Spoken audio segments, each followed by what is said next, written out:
Well, I call this single flute countersink a winner. This thing produces great results, all the way from 1/8 inch holes all the way up to 3/8 inch holes. I've been super impressed with this single flute countersink ever since I was turned on to these. I used to use different, like 6 flute, 5 flute, but these single flutes, man, they just work great. I hope you enjoyed that video, and I hope you can implement one of these in your shop and it'll produce great results for you, just like I've seen.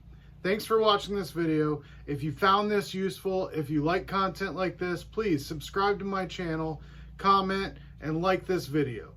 Thanks for stopping by, and I'll see you next time.